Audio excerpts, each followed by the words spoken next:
Baik, terima kasih atas penjelasannya, Dr. Habib, luar biasa. Saya izin menyampaikan kesimpulan terlebih dahulu, Pak, sebelum kita buka sesi tanya jawab. Enggak dong, kan saya yang dibayar. Jadi untuk amanah dari Permen AKRKD itu ada di pasal 111 terkait dengan kewenangan notaris dalam membuat akte waris, dan mengenai bentuk aktanya tidak ada kekhususan ya, cuma Dr. Habib mengatakan lebih baik dibentuk dalam akte pihak. Kemudian untuk sebagian dalam akte hanya menentukan siapa yang menjadi ahli waris. Jika nanti mau ditentukan para pihaknya bagiannya masing-masing, ditanyakan apakah mau menggunakan will atau mau menggunakan hukum Islam atau mau menggunakan hukum adat dan seterusnya. Kemudian jangan lupa untuk melakukan pengecekan di balai akte peninggalan terkait ada tidaknya wasiat. Dan walaupun sudah berlaku pasal 111 ini terhadap surat keterangan waris yang dikeluarkan oleh kelurahan, YHP dan lain sebagainya, malah tidak berlaku ya Pak ya.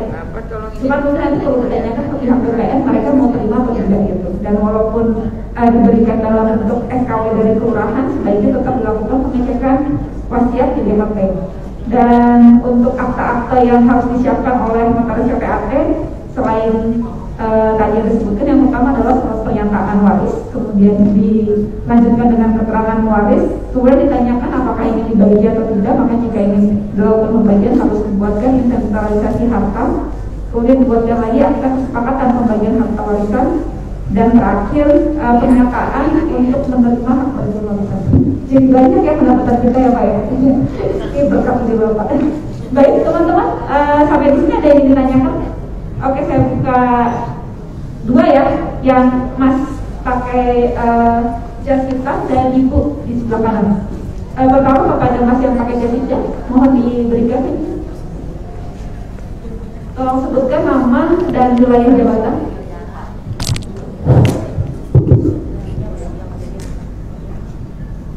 Selamat sore, Assalamualaikum warahmatullahi wabarakatuh. Nama saya Suparto Pak, dari Notaris PKAT Jakarta Timur. Yang pertama, saya mau menanggapi tentang kedudukan notaris Pak, yang mengenai Permen nomor 16 tahun 2001 ya. Nah ini menurut saya ini nanti harus ada perjuangan, harus ada revisi gitu ya, karena ini menjadi problem. Kenapa? Menurut saya ini bertentangan, ini harus ada review, harus ada review bahwa ini bertentangan dengan undang-undang jabatan notaris begitu. Apalagi peraturan menterinya jauh daripada undang-undang jabatan notaris. Karena ini bertambah luas. Misalnya ini kalau pewaris nanti meninggal di luar negeri, gimana? Kita notaris mana yang berhak kan gitu? Artinya kalau peraturan menteri ini kan notaris yang di sana, apa mungkin gitu? Itu yang pertama. Terus kemudian yang kedua, saya mau sharing pengalaman saya Pak di Jakarta Timur, bahwasanya ini mungkin untuk teman-teman juga yang di Kabupaten Bogor khususnya, mungkin untuk Bu Ketua juga, supaya nanti bisa berdiskusi dengan Kepala Kantor BPN di Kabupaten Bogor. Begini Pak, di wilayah kami di Jakarta Timur, ini Permen nomor 1 telah kita perjuangkan Pak, dan alhamdulillah berhasil. Ya, artinya apa, itu yang paling prinsip adalah mengenai pajak Pak, karena ini cukup lumayan nih kalau nilainya cukup besar ya. Jadi kalau misalnya kalau yang lama nih, mungkin teman-teman di Kabupaten Bogor masih menerapkan 2 kali pajak. Yang pertama pajak waris, yang kedua adalah kita bebas, yang kedua adalah mengenai pembuatan akta lagi yang mana ada pajak lagi gitu ya. Nah, ini mungkin perlu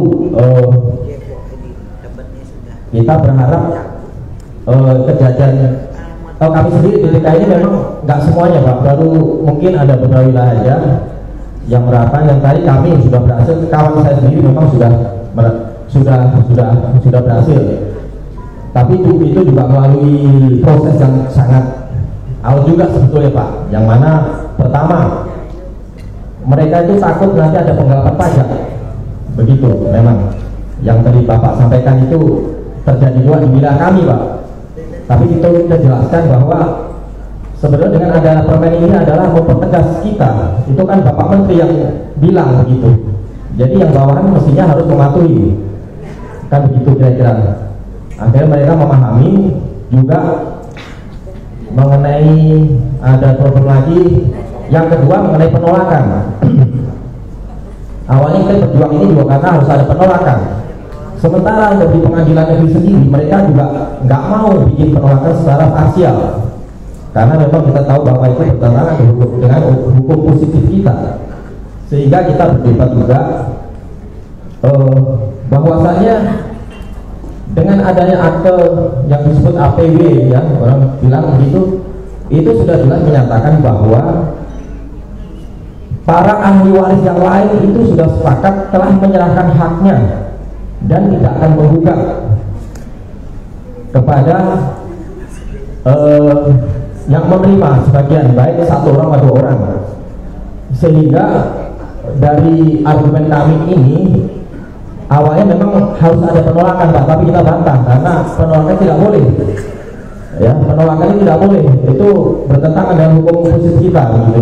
Sehingga alhasil itu kita berhasil, gitu Pak. Memang kita sempat usulkan juga dengan Pak Rizal waktu itu di BPN Timur bahwasanya tidak boleh Pak penolakan ini, sebagian itu nggak boleh. Kita ke pengadilan juga pasti ditolak, itu nggak boleh secara hukum positif kita, ya, sampai seperti itu.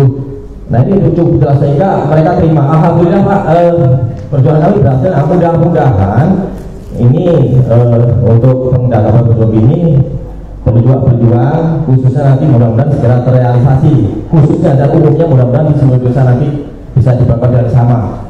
Dan mudah-mudahan juga nanti yang masalah wilayah kedudukan ini saya berharap juga nanti Menteri ATR ini harus merevisi, gitu Pak, karena ini tidak sesuai dengan hukum yang lebih tinggi, yaitu dalam jabatan. Demikian Pak, kami atas komen kami yang demikian. Wassalamualaikum warahmatullahi wabarakatuh. Waalaikumsalam.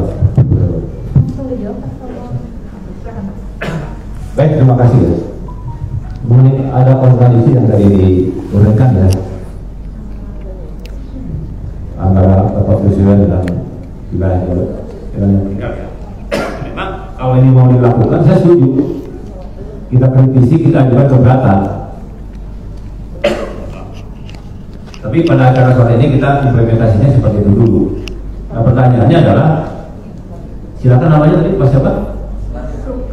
Siapa? Sukarmin. Mohon maaf. Artinya gini, silakan Pemda ini melakukan kajian, kan bisa dilakukan dua cara, ya. Pertama, buat kajian ajukan kemana? Ke Menteri ATR, Pak.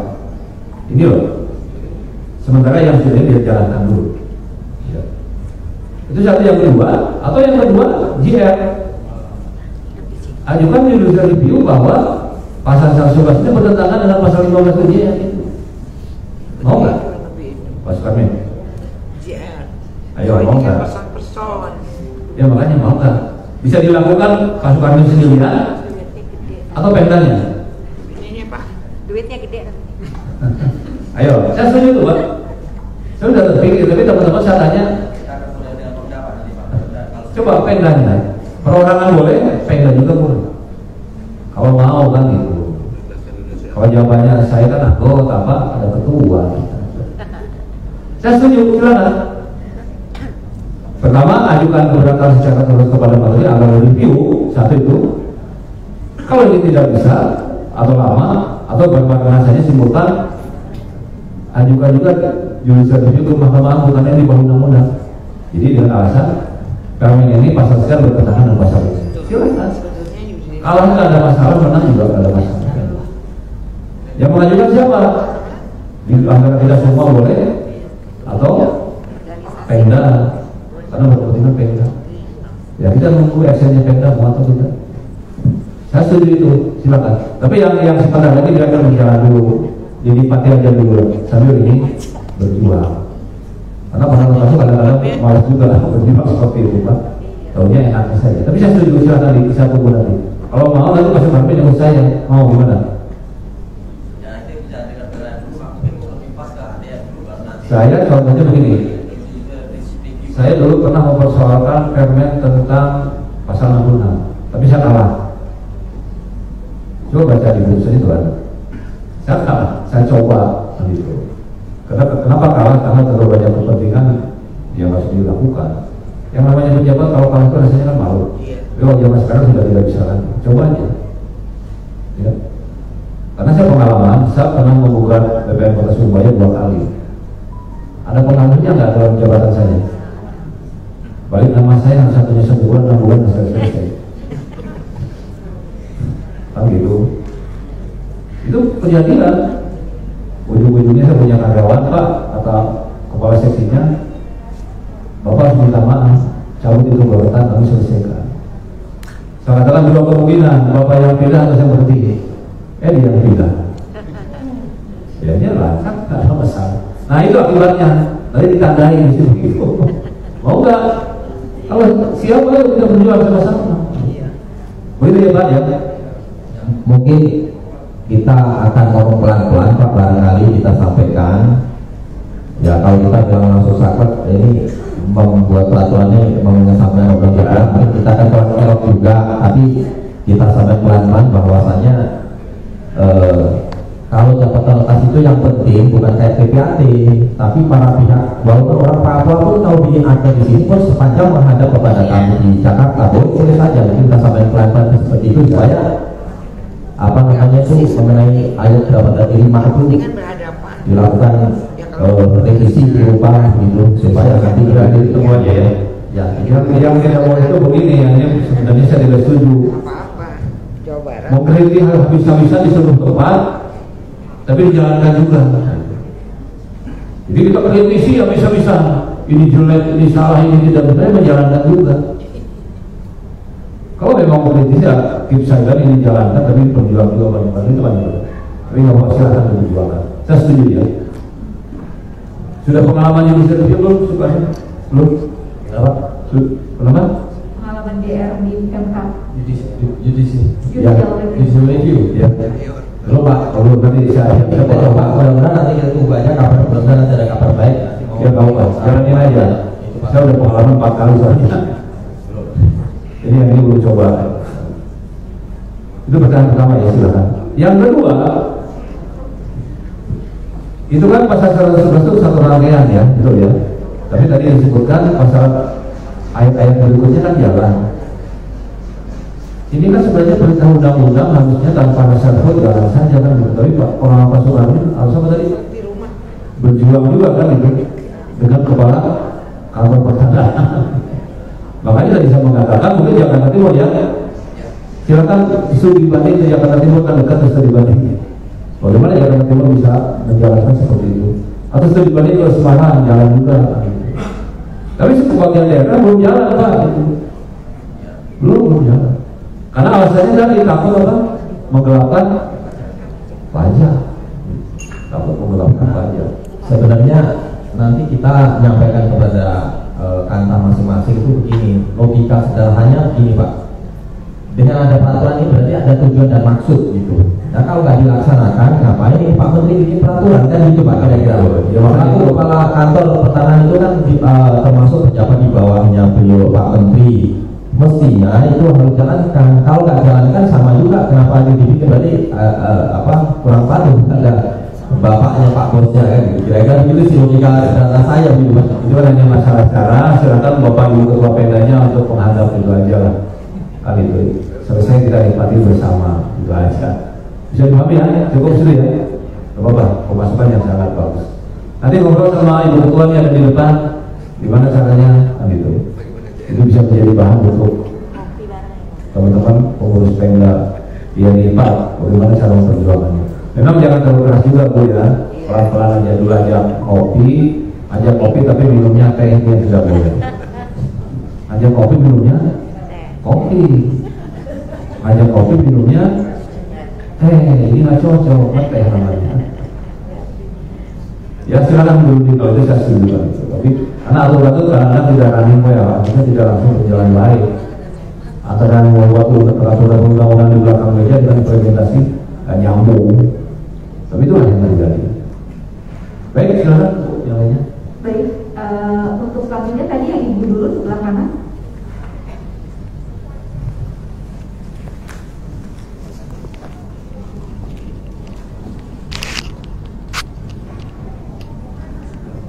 sebutkan nama dan tempat kedudukannya. Assalamualaikum warahmatullahi wabarakatuh. Waalaikumsalam.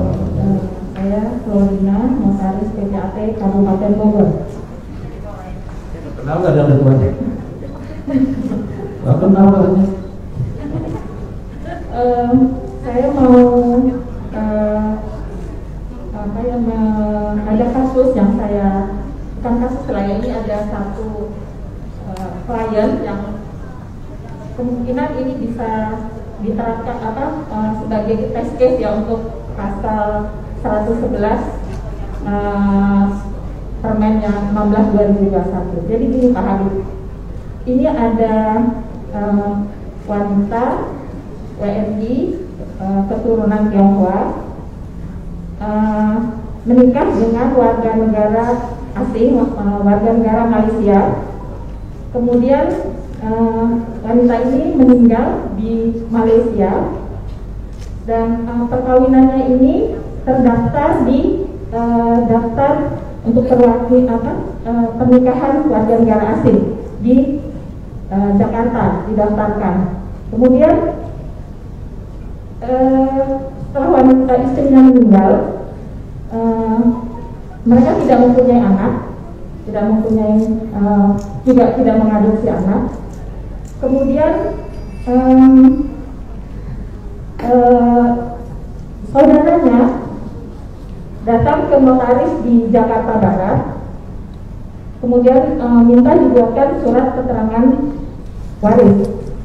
Nah, notaris Jakarta Barat buat akta pernyataan dan surat keterangan waris, di mana disebutkan bahwa ahli waris satu-satunya adalah suami dari almarhum yang warga negara Malaysia. Tapi di dalam keterangan hak warisnya ini ada wasiat yang isinya yang dulu sebelumnya juga dibuat di notaris ini oleh almarhum, di mana isinya adalah menghibahkan ada di samping barang-barang bergerak, perhiasan, deposito dan lain-lain, juga sertifikat yang kebetulan letaknya di Kabupaten Bogor, dia hibahkan kepada saudaranya, 2 orang saudaranya dan ayah ibunya. Jadi ada 4 penerima hibah wasiatnya. Nah, di sini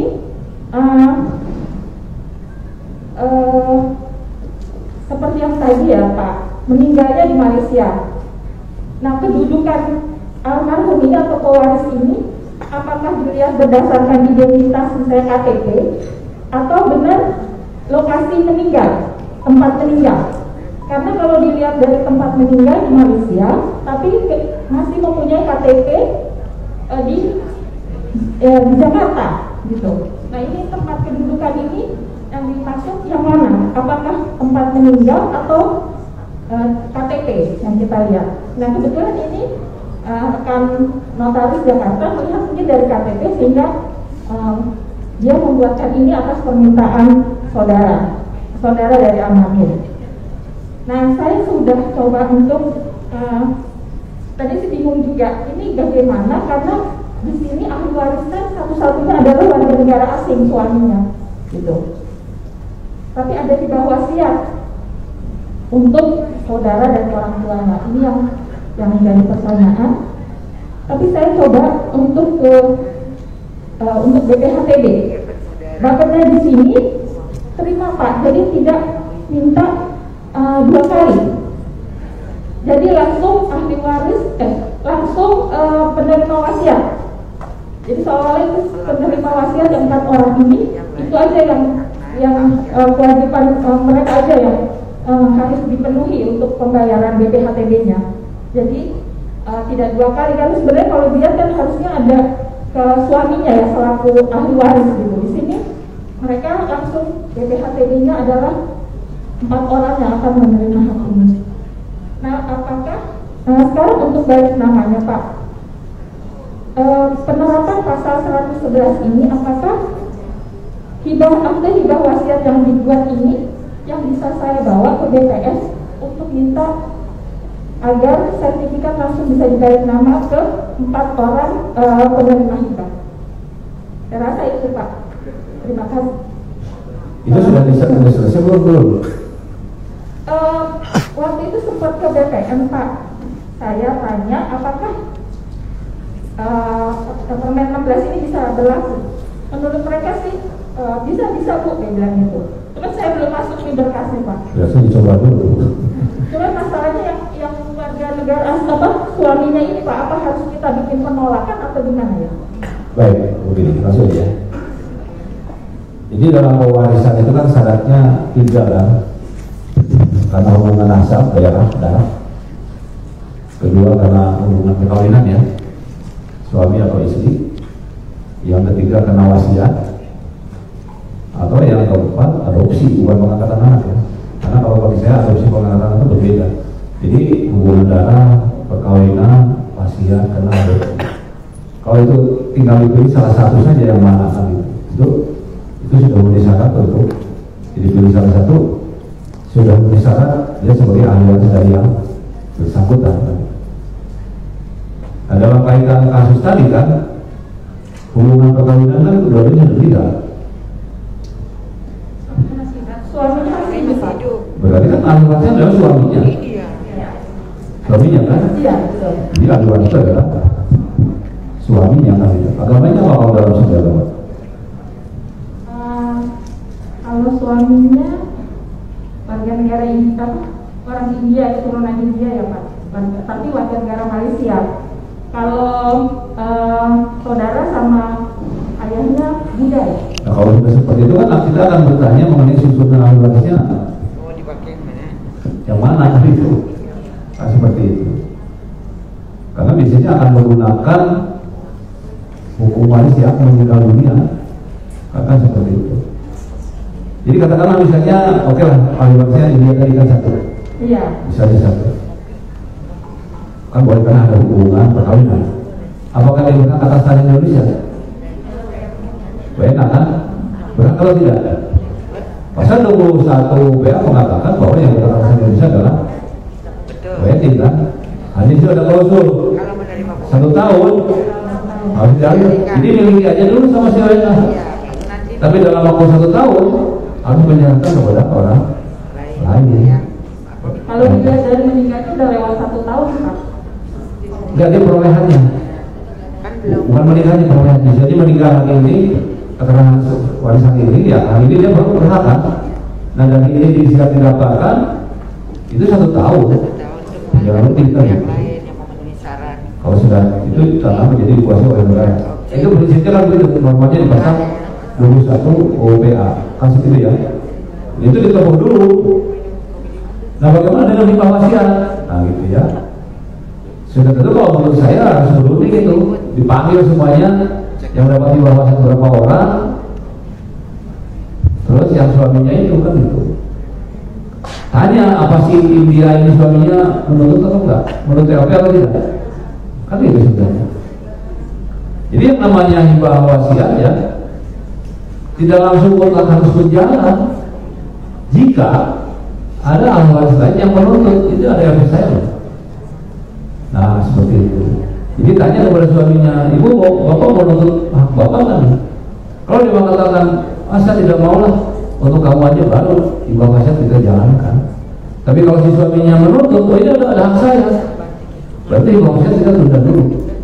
Hidup dulu bagian suaminya berapa, baru selebihnya jadi hibah wasiat. Nah bisa seperti itu caranya kan gitu. Jadi tidak linear harus seperti itu dalam praktek ya. Saya kalau misalnya menemukan semacam itu, saya tanya dulu. Ini ternyata katakanlah memberikan wasiat kepada orang lain. Anda yang tidak disebutkan namanya di wasiat, tapi dia ada hubungan ahli waris, sesuai dengan waris. Saya tanya dulu, Anda mau menuntut kan nih? Saya minta LP Pak Habib deh, itu dulu LP dia. Ada dapat LP sekian, baru yang lainnya di jalan. Tapi kalau dia tidak menuntut LP, ya sudah, berarti hibah wasiat itu jalan. Nah itu caranya seperti itu kira-kira. Tapi itu balik namanya harus diproses itu seandainya yang suaminya tidak menuntut LPK. Apakah kita langsung ikut harus balik nama dulu ke nama. Kalau sudah seperti itu tidak perlu langsung aja nama Untuk jalankan wasiatnya, jalan itu. Pokoknya harus jelas dulu, bahwa dia tidak akan menerima. Karena dalam praktek begini ini contohnya, tapi tidak secara langsung ya. Mungkin yang masih muda-muda ini mungkin belum kenal ya. Dulu di Indonesia itu ada kasus yang sangat terang, mungkin Bapak dan Ibu yang penyanyi tahu ya. Pasti ingat kasusnya. Kasusnya Nolak Ilan. Benar kan? Jadi Nolak Ilan itu orang Indonesia kawin dengan orang Jerman, betul ya. Jadi si orang Jerman itu kasih uang ke Nolak Ilan, diberikan rumah, tanah, semuanya, sehingga dia kaya. Tapi karena suaminya di Jerman, Nolak Ilan di Indonesia, dia sukanya berondong gitu ya. Akhirnya tanah itu dijual dengan alasan Anda Jerman kok, Anda tidak berhak. Sesuai pasal 21 kan. Tapi oleh pengadilan si Jerman dimenangkan. Pertanyaannya adalah, Nolak, Anda bisa beli rumah beli tanah dari mana? Dari suaminya. Ayo semua perjanjian dibatalkan. Nggak bisa seperti itu. Jadi sama seperti tadi. Itu beli tanah dari mana? Dari suaminya atau bukan? Jadi itu ada sudah jadi jurisprudensi. Itu tahun berapa? Tahun 87-an. Jadi itu kejadiannya hanya satu-satunya. Tapi seperti itu, jadi secara konstruksi harus dibenahi seperti itu. Bisa dipahami ya? Kan yang namanya warisan itu berhadapan dengan manusia hidup. Manusia itu punya minat, punya nafsu. Yang terkadang kita notaris terbiasa tidak tahu dia maunya seperti apa. Tapi kita bisa dihadapi seperti itu. Ya? Pak, sedikit satu lagi Pak. Ini ada moderatornya, boleh? 2 menit lagi. Ini begini Pak, kalau ada di antara aset itu yang ternyata diperoleh sebelum perkawinan. Nah ini untuk percampuran hartanya gimana? Ya harus dikeluarkan kan, semua itu diperoleh sebelum perkawinan, harus ada penegasan keterangan seperti itu. Tidak ada persatuan mulai ya Pak? Tidak ada ya, harus dibenahi dulu seperti itu ya. Baik seperti itu. Silakan yang lainnya tadi. Tapi waktu sudah habis. Yang baju biru masih mau tanya atau sudah cukup jelas? Selesaikan. Oh ya udah baik. Pak Habib minta pertanyaan waktunya baju biru dulu ya, Pak yang. Assalamualaikum warahmatullahi wabarakatuh. Waalaikumsalam. Makasih Pak Dr. Habib kesempatannya. Terkait dengan waris tadi Pak, pembagian yang dibuat oleh notaris. Sebenarnya kan dalam aturan PPAT yang berhak membuat akte otentik perbuatan hukum terhadap tanah kan PPAT Pak. Ya. Apa nanti tidak bertentangan, apakah sudah ada ketentuan lain mengenai hal tersebut? Ya khususnya kalau kita bisa mudahkan dengan pembuatan akte waris gitu Pak, dengan pembuatan akte notaris selanjutnya tidak menutup kemungkinan hal-hal lain seperti hibah ya udah dibuatin akte hibah dari notaris saja gitu. Nanti apakah nanti PPAT tidak tergerus dengan hal tersebut gitu Pak. Yang kedua memang untuk pembayaran waris pajak waris saja di berbagai daerah masih ada perbedaan, seperti di Kota Malang masih harus bayar PPh. Untuk PPh TB warisnya saja dia dilengkapi dengan PPh waris. Nah, itu perbedaan seperti itu apa tidak menimbulkan hal-hal lain di khususnya buat kita Tadi ya, Mas siapa dari nama? Hera Masta. Herawan. Ya Pak, terima kasih. Jadi begini, kalau tidak menggunakan pendekatan normatif ya, attachment namanya, apa kata undang-undang ya kita jalankan aja. Kan begitu ya. Ya undang-undang isinya begitu kita jalankan. Termasuk kata-kata tadi, kok PPN ATR mengatur tentang akta notaris ya? Ya perintahnya begitu jalankan. Kan begitu lebih gampang. Tapi kalau kita mau kritisi, wah ini tidak cocok, ya dijalankan. Apakah di kemudian hari itu akan terjadi? Mungkin bisa saja. Mereka yang punya kekuasaan kewenangan untuk melakukan seperti itu. Coba nanti Pak Herawan tanya, Undang-Undang Cipta Kerja itu kan berhenti dulu ya, selama 2 tahun ya. Undang-undang lain tidak boleh berjalan. Coba nanti baca. Di Undang-Undang Cipta Kerja itu banyak tentang tanah itu dilimpahkan kepada notaris. Turunan-turunannya itu, akta-aktanya. Mungkin notaris lebih fleksibel. Contoh lainnya biasanya di Undang-Undang Cipta Kerja itu akan diintroduksi namanya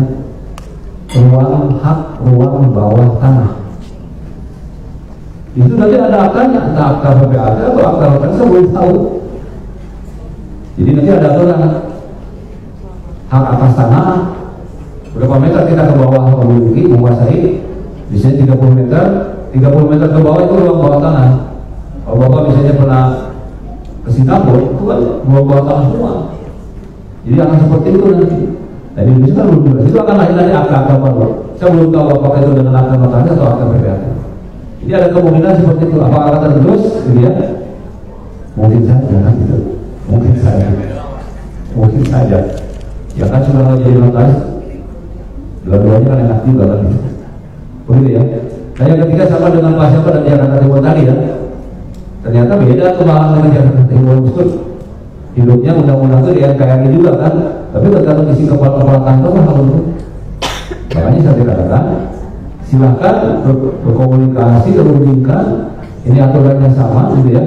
Harusnya di negara kita berlaku sama gitu. Tapi ternyata dalam implementasinya beda-beda. Jadi ini yang namanya perlu perjuangan seperti itu. Apakah menimbulkan masalah lain ya? Mungkin kalau kita lihat di Indonesia, kalau Badan Pertahanan Kota Kabupaten ada berapa? Seluruh Indonesia. Di seluruh Indonesia itu kota kabupaten itu hanya hampir 600-an. Jadi bayangkan 600 itu pendapatnya beda-beda. Itu yang harus kita sepakati bersama kali, harus kita jelaskan. Nah seperti itulah kira-kira ya. Memang akan jadi masalah karena kita tidak pernah sepakat. Tapi saya katakan ujungnya adalah ya Pemda IPA-nya harus berjuang untuk menyelesaikan seperti itu. Ya kita serahkanlah sepenuhnya kepada Pemda IPA untuk berjuang. Jangan diserahkan kepada pribadi-pribadi seakan-akan kalau itu berhasil untuk dirinya sendiri ya tidak bisa kita lakukan. Ya mungkin seperti itu ya. Usul aja ke Pemda bagaimana? Pemda mana? Kabupaten kota? Ada ketuanya di sini. Kalau tidak dilakukan tidak akan saya pilih lagi gitu. Apa? Begitu ancamannya. Baik, silakan. Yang berikutnya singkat saja ya Pak ya. Terima kasih Pak. Nama Samsudin. Saya mohon koreksi kalau saya salah. Tadi yang disampaikan oleh Ibu tadi menanggapi yang Ibu tadi mengenai pembagian waris sehubungan dengan meninggalnya istrinya yang warga negara Indonesia keturunan dan suaminya orang asing. Kalau pendapat saya mohon koreksi ya Pak ya. Jadi sebenarnya kalau pendapat saya suaminya kalau tidak ada wasiat maka jatuh kepada suaminya secara penuh. Tetapi karena wasiat, ini pendapat saya sebenarnya suaminya tetap sebagai ahli waris, cuman dia setengah bagian. Nah setengah bagiannya ini menjadi pembagian sesuai dengan di bawah wasiat yang dibagikan gitu. Ini pendapat saya sih Pak. Terima kasih. Ya baik. Itu tadi kalau misalnya ahli warisnya tetap suaminya kan sudah. Iya Pak. Hanya mungkin ini yang berbeda itu apa? Haknya akan bagian. Artinya suaminya tetap dapat bagian, setengah bagiannya dibagikan sesuai dengan hibah wasiat itu Pak. Karena ada wasiat. Kalau tidak ada hibah wasiat kan semuanya hanya jatuh kepada suami. Jadi kalau yang seperti ini itu tidak. Kalau kita dikombinasikan dengan setengah harta peninggalan istri itu adalah jadi setengah bagian suami. Sama aja begini bisa. Jadi contoh ya. Dalam hukum waris Islam, suami meninggal, ada istri, ada anak. Di sini masih hidup ya. Berapa hak istri? Hak istri berapa? Istri punya anak berapa? 1/6 kan? 1/8. 1/8 dari mana? Seluruh harta atau harta bersama?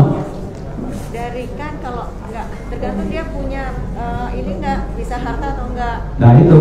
Jadi kalau dalam hukum waris Islam, suami yang meninggal dia punya istri punya anak, ya hak istri ada 1/8.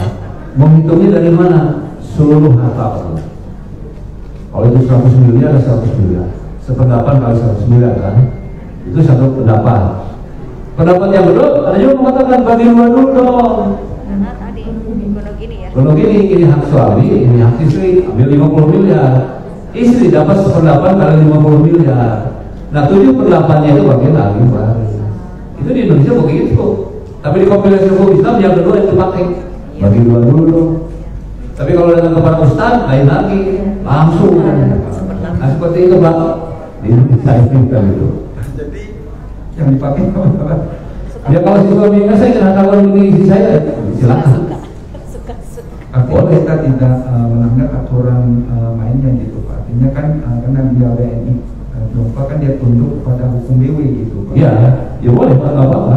Tidak jelaskan. Tapi setengah bagian daripada suami, nanti setengah bagian berdasarkan hibah wasiat itu. Ya, seperti itu bisa juga. Kalau suaminya mau minta hak saya gitu Pak. Atau belinya maksud saya. Tapi sebenarnya nggak diminta pun memang kita sebagai notaris harusnya membuat yang benar seperti itu kan Pak. Iya. Artinya ya memang aturannya banyak seperti itu. Ya, kita berbicara pada aturan. Ya baik Pak. Iya. Thank you Pak. Iya. Baik, terima kasih tambahannya Samsudin. Sudah cukup ya, karena waktu juga mohon maaf kepada Bapak dan Ibu karena masih banyak sekali mungkin yang ingin bertanya, namun bisa kita buatkan lagi akhirnya di lain waktu dan cepat hadir nanti ya. Sebelum kita tutup ingin posisi satu dari Bapak. Baik, terima kasih Bapak dan Ibu yang saya hormati yang masih tetap bertahan mengikuti acara ini. Ya.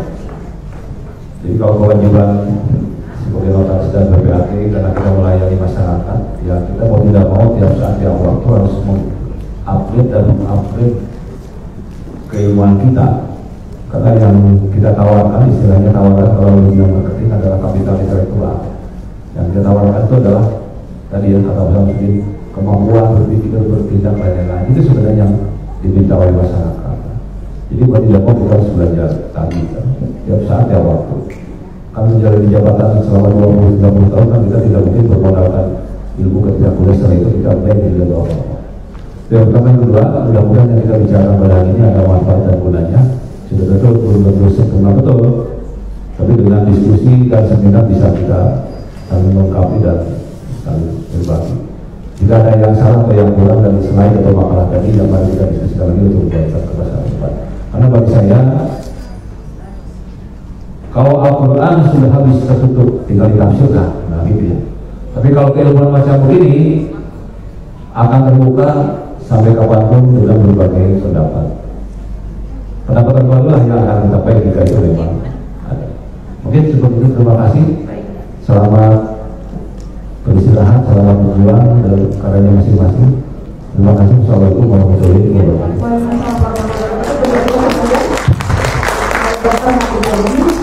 Jadi suka dengan pesan Dr. Habib, jadilah notaris yang paham ilmu, jangan hanya sekedar jadi notaris yang terpas. Copy paste. Demikian dari saya pemandu hari ini. Mohon maaf jika ada kekurangan. Wassalamualaikum warahmatullahi wabarakatuh. Saya kembalikan kepada MC. Baik, terima kasih. Baik, selanjutnya penyerahan Cindramata dari pengurus daerah Kabupaten Bogor kepada Bapak Dr. Habib Adi SH MKM. Kami persilakan Bapak. Silakan Pak di sebelah. Baik Bapak Ibu yang terhormat, usai sudah acara kita sore hari ini. Kami mengucapkan terima kasih yang sebesar-besarnya kepada seluruh peserta yang telah mengikuti acara ini sampai dengan selesai. Jika ada hal-hal yang kurang berkenan di hati Bapak Ibu, kami mohon berkenan pintu maaf yang sebesar-besarnya. Saya Desa Kastanya beserta dengan seluruh panitia yang ada, kami pamit undur diri. Wassalamualaikum warahmatullahi wabarakatuh. Selamat